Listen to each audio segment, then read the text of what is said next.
Bom, então vamos ao nosso problema sobre o cálculo da resistência à compressão de uma barra de treliça, né, com 1,5 m de comprimento, que tem um aço com resistência ao escoamento de 350 MPa e é formada por um perfil formado a frio, né, com essas características, um perfil U com altura BW 150 mm, com uma largura BF 75 mm, uma espessura de 2,65 mm e um raio interno aqui RI de 2,65 mm também, conforme está disposto aqui na tabela. Separei a parte verde das informações aqui como sendo as informações essenciais, e a partir dessas nós podemos calcular as outras propriedades geométricas para a seção transversal, não é mesmo? E nesse caso nós vamos usar essas propriedades geométricas que estão descritas aqui, elas já estão todas informadas, certo? Então, o xg é a distância da face externa da alma até o centro geométrico, o centroide da seção, e o x0 é a distância do centroide de seção até o centro de cisalhamento, né, o centro de corte da seção transversal. Okay? O eixo x é o eixo de simetria, e o eixo y é o eixo principal central perpendicular ali ao eixo x. Ok? Bom, então para o cálculo da esbelteza, para o cálculo da resistência, a primeira questão nós vamos verificar a esbeltez da barra, para verificar se ela não ultrapassa a esbeltez limite que é estabelecida ali pela NBR 14762. Né? Então a esbeltez vai ser o comprimento de flambagem dividido pelo raio de giração mínimo, a esbeltez máxima, certo? Para o nosso caso, o raio de giração mínimo é o RY, né? Porque a gente tem o momento de inércia em relação ao eixo Y como sendo o mínimo. Então isso aqui vai nos dar a raiz de 43,77 dividido pela área, que é 7,72 centímetros quadrados. Vai nos dar então o raio mínimo de 2,38 centímetros. E a partir daqui a gente pode calcular então a esbeltez máxima da barra, 150 centímetros, dividido pelo raio mínimo 2,38, que vai nos dar então a esbeltez de 63, que é menor do que o limite de 200, que é estabelecido lá no item 9.7.4 da NBR 14762.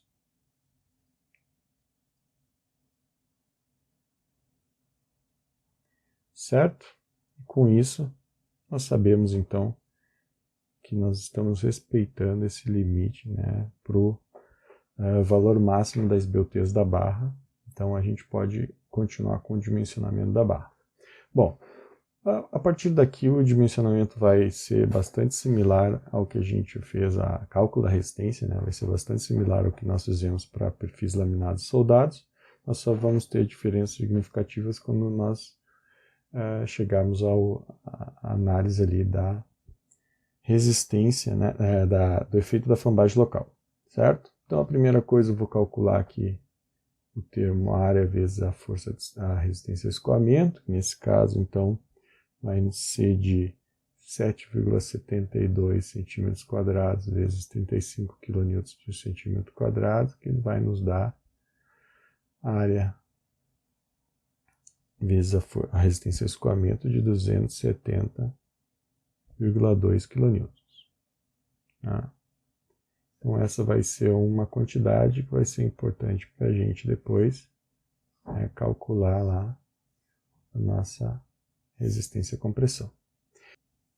Bom, a partir daqui nós podemos calcular a força crítica de flambagem elástica da barra, NE, que vai ser a mínima entre a força de flambagem elástica por flexão em torno do eixo que não é o eixo de simetria, que no nosso caso aqui é o eixo Y, e a força de flambagem por flexo-torção em relação com flexão em torno do eixo de simetria, o eixo X, e a torção em torno do eixo longitudinal, certo?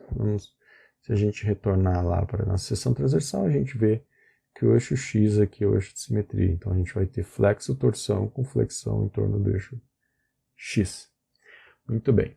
Para calcular a carga de flexo-torção, eu preciso também determinar a força de flambagem por flexão pura em torno do eixo X e por torção pura. Então nós vamos fazer isso.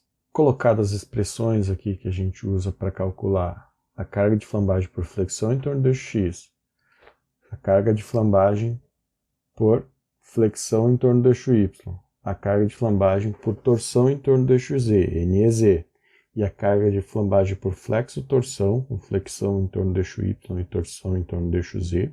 Vejam que aqui a gente está usando, então, no lugar de NEY e Y0, para calcular a carga de flexo-torção, a gente está usando as informações correspondentes à flambagem em torno do eixo X, né? NX e a distância x0 entre o centro geométrico e o centro de corte, porque o eixo X é o eixo de simetria. Aqui só uma observação, né? Nós consideramos que os comprimentos de flambagem, né, são todos iguais ao comprimento da barra da nossa treliça, certo? Como é de costume ali numa treliça. Então, todos eles são de 150 centímetros. Ok? E aí, nessa situação, nós temos aqui, entre o N e Y, né, 384 kN, e o NXZ, 246 kN, o mínimo é o NXZ.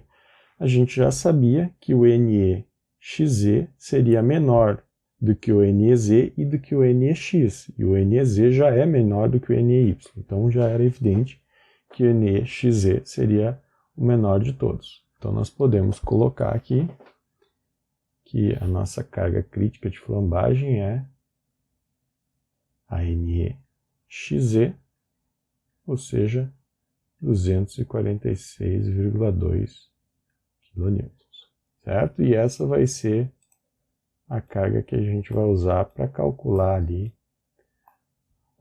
o coeficiente de flambagem global, né? Então, o próximo passo vai ser o nosso cálculo do coeficiente Qi. Okay? Para calcular o coeficiente Qi, primeiro nós calculamos o índice de desbelteo reduzido lambda zero. Okay? Que nesse caso, então, vai ser raiz de 270,2 kN por 246,2, que vai resultar em lambda zero igual a 1,047.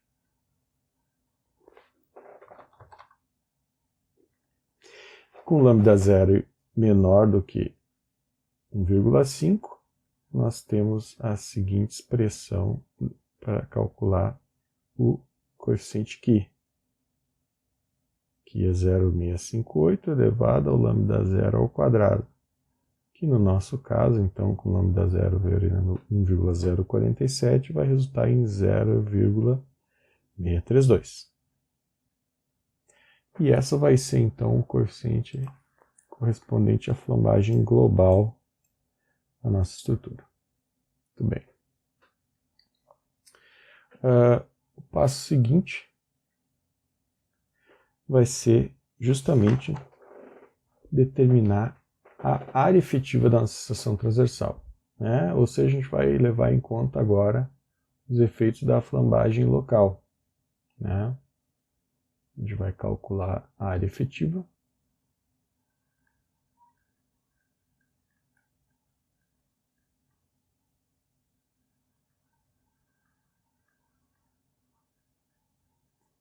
A efetiva. E a tensão que a gente vai usar para calcular essa área efetiva vai ser Q vezes a resistência de escoamento, que no nosso caso então é 0,632 vezes dos 350 megapascal. Ou seja, a tensão vai ser de 221 megapascal. Tá? Vejam que se eu tivesse uma barra com a mesma seção, mas por exemplo com um comprimento menor, esse valor do Q seria diferente e portanto a tensão aqui seria diferente, né? Para uma barra mais longa, o Q seria menor e a tensão seria menor também. Para uma barra mais curta, o Q seria maior, né? E a tensão aqui seria maior também, o que iria ter uma implicação no cálculo, né, na largura efetiva dos elementos da seção. Por falar em elementos da seção, antes de começar a calcular, a gente vai separar aqui os elementos da nossa seção.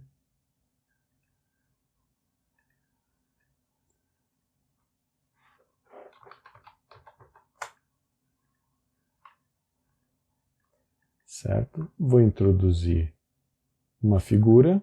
Bom, aqui está a nossa figura. E essa figura, então, vai nos ajudar, né, a mostrar quais são os elementos. A gente separou aqui os elementos planos e os elementos curvos da seção. Então, a aba é um elemento plano, depois vem o primeiro canto, que é o elemento 2, que é curvo, depois a alma, a parte plana da alma, elemento 3, depois a outro canto, elemento 4, e a aba inferior aqui é o elemento 5. Né? Nós temos que calcular as larguras efetivas desses elementos planos para poder, então, determinar qual é que é a área efetiva da seção. Então, antes de prosseguir, eu vou calcular justamente quais são os comprimentos planos aqui desses elementos. Né? Para o elemento 1, a largura plana B1 vai ser a largura total do perfil, BF, menos o que eu tenho que recuar aqui da face externa até chegar à parte plana, né? Que é o raio interno, mais uma vez a espessura. A gente pode observar isso aqui fazendo um esboço aqui do canto. Né? Se eu fizer um esboço do canto, por exemplo, assim, né? Nós podemos ver, então, nós queremos a distância daqui até aqui. Essa é a parte que eu estou retirando aqui da largura total. Né? Se eu observar aqui, eu tenho essa distância é a espessura e essa distância é o raio interno, né? Aqui o raio interno.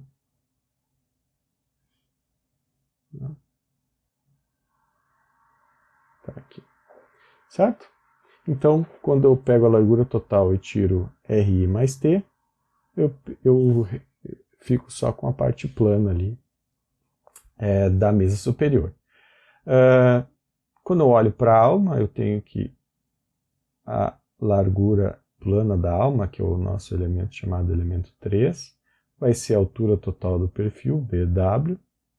Assim, esse valor aqui, então, vai ser 75 milímetros menos 2 vezes 2,65 milímetros, né?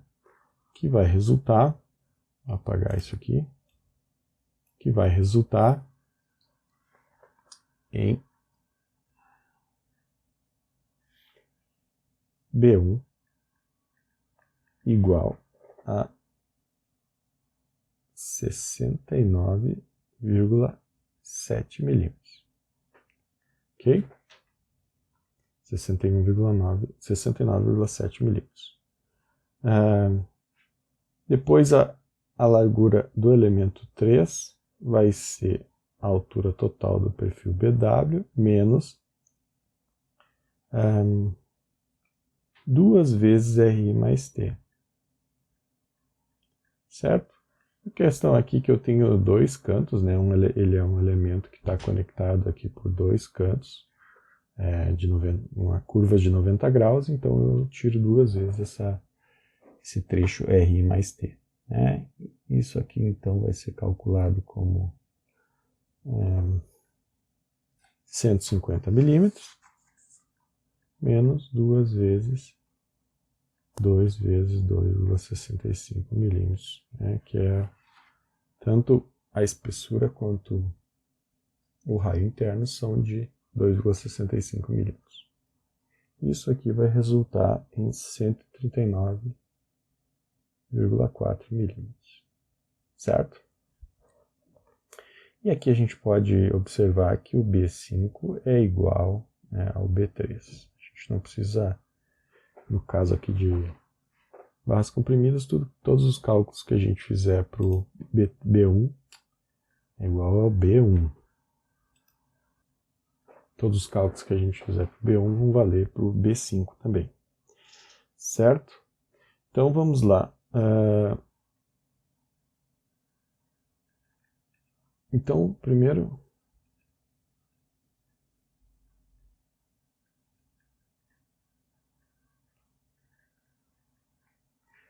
das mesas, as larguras efetivas das mesas, que são os elementos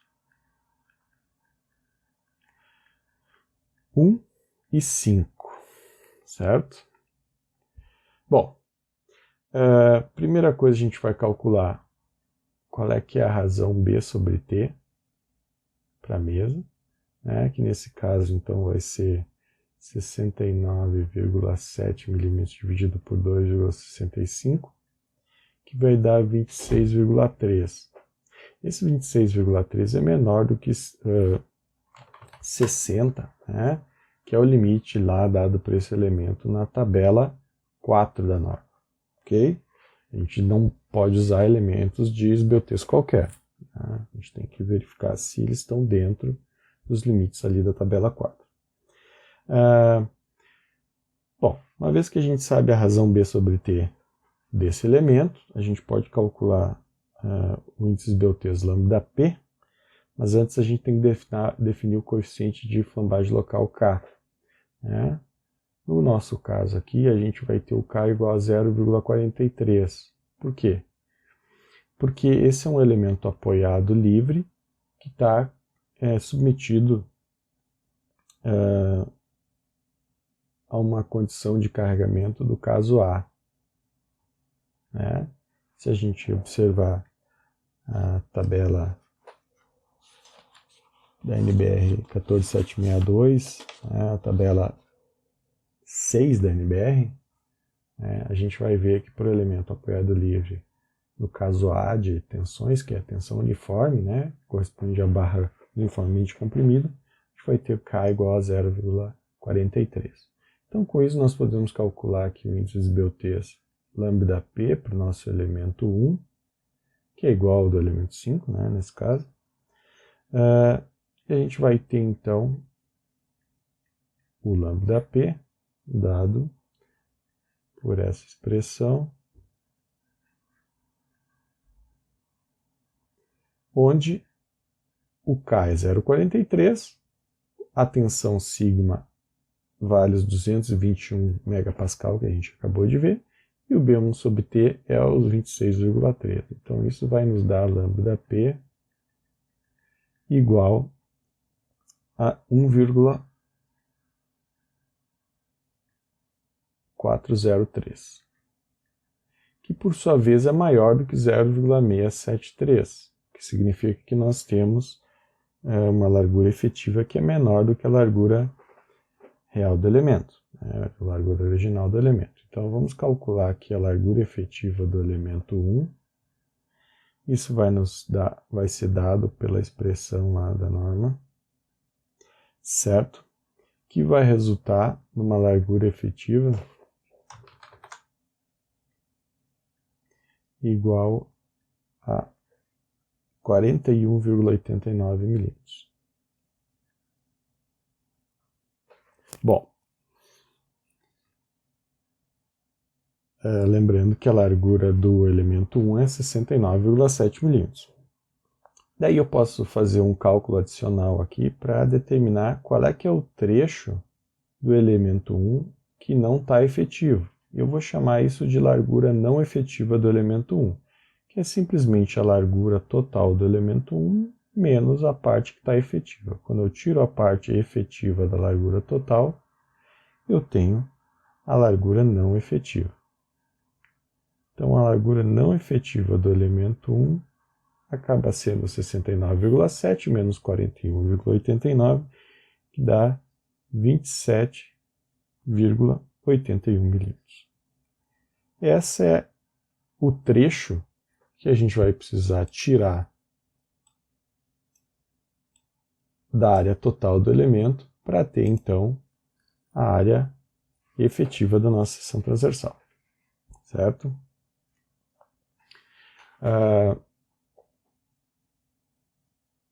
Depois eu posso, lembrando que isso vale também, né, para mesa inferior, vale para as duas abas do nosso perfil U, ok? Porque ele está uniformemente comprimido e os elementos 1 e 5 são iguais. Bom, agora a gente vai calcular a largura efetiva do elemento 3, ok?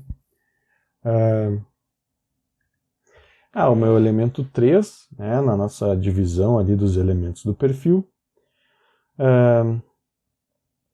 a relação B sobre T, largura sobre a espessura para esse caso, então vai ser 139,4, que é a largura B3, dividido por 2,65, né, que é a espessura das paredes ali da chapa, né, do nosso perfil. Isso vai resultar 52,6, certo? E esse 52,6 é menor do que o 90, né, que é o limite para a alma do perfil U, compressão uniforme, na tabela 4 da norma, certo? Então, a gente tem as BUTs, a razão B sobre T, dentro do limite ali estabelecido, né, para esse tipo de elemento, na tabela 4 da norma. O coeficiente de flambagem local para esse elemento vai ser K igual a 4, porque elemento apoiado, né, a alma está conectado às abas nas duas extremidades, e ele está sobre o caso de carga A, né, lá da tabela 5 da NBR 14762. Certo? Então, para esse caso, né, o elemento apoiado com tensão uniformemente distribuída na sua largura, o coeficiente de flambagem local é 4. E com isso nós podemos calcular o índice de BUTs, lambda P para o elemento 3, que vai ser como antes, né?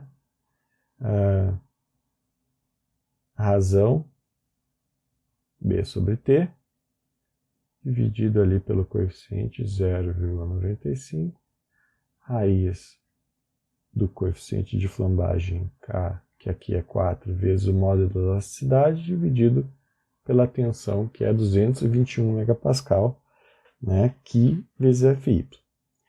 Isso vai nos dar, então, o índice de BUTs lambda P, valendo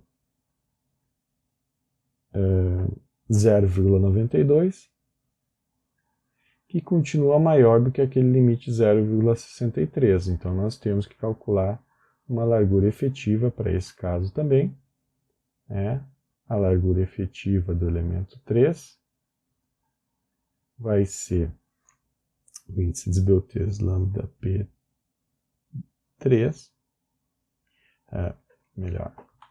vai ser a largura do elemento 3, dividido pelo índice de BUTs lambda P do elemento 3, vezes esse termo 1 menos 0,22, dividido pelo lambda P do elemento 3.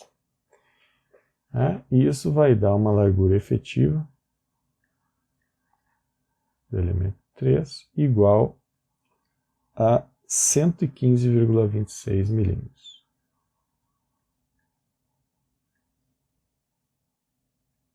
Bom, nós já vamos calcular isso, porque nós vamos calcular aqui a parte não efetiva, né, a largura que não está efetiva no elemento 3, que é a largura total do elemento 3, menos a parte que está efetiva. Com isso, nós temos a parte não efetiva do elemento 3. E essa parte não efetiva do elemento 3 vai ser justamente de 24,14 milímetros. 24,14 milímetros é o trecho do elemento 3 que não está efetivo, certo? Bom, e aí a gente pode finalmente calcular aqui qual é que é a área efetiva. Bom, para calcular a área efetiva, eu vou mostrar aqui, vou marcar, né, quais são os trechos, então, que não estão efetivos. Basicamente, a gente calculou aqui, né, que esse trecho aqui e esse trecho aqui, que estão próximas às extremidades das abas, não estão efetivos. Né? Eu chamei esse aqui de B não efetivo 1. E esse trecho aqui de B não efetivo 5, que é igual ao B não efetivo 1. Certo?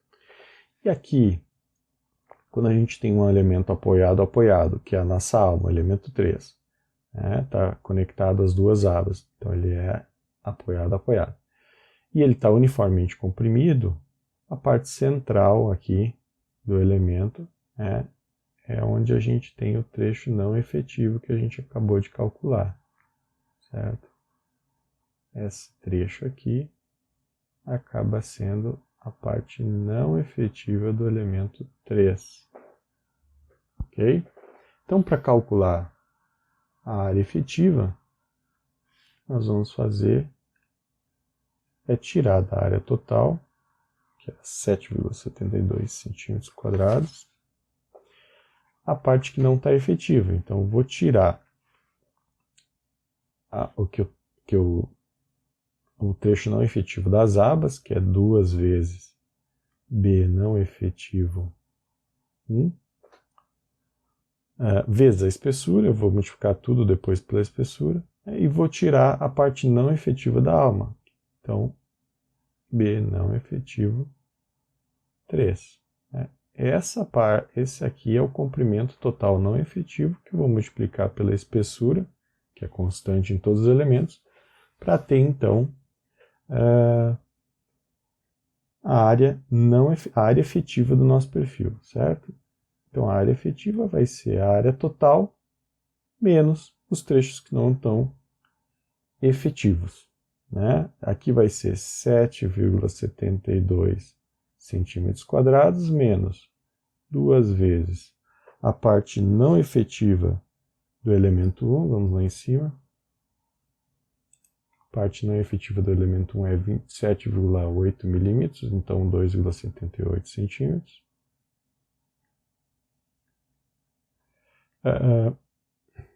E aqui a parte não efetiva do elemento 3 é 24,1 milímetros, então 2,41 centímetros. Tudo isso multiplicado pela espessura, que é de 0,265 centímetros, ou 2,65 milímetros.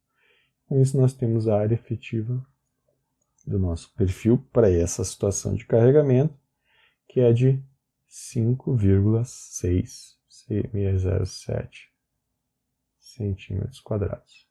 Tá? Essa, então, é a área efetiva da seção transversal para essa barra, né, com essa seção transversal e com esse comprimento. A partir daqui nós podemos então calcular força resistente.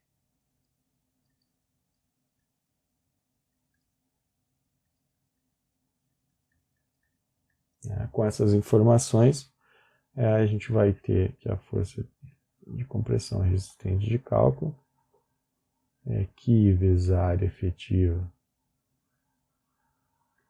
vezes a resistência de escoamento dividido pelo coeficiente gama, que vai ser então 0,632, nós calculamos antes, vezes 5,607 centímetros quadrados, vezes a resistência ao escoamento, que é 35 kN por centímetro quadrado, dividido pelo coeficiente de ponderação, que vale 1,2. É diferente, o coeficiente de ponderação nos perfis formados a frio, para compressão simples, é diferente do que para os perfis laminados e soldados, né? Lá nos laminados e soldados, o coeficiente de ponderação é 1,1. Isso vai resultar, então, numa resistência à compressão de 103,4 kN. Ok? Essa, então, é a resistência à compressão da nossa barra.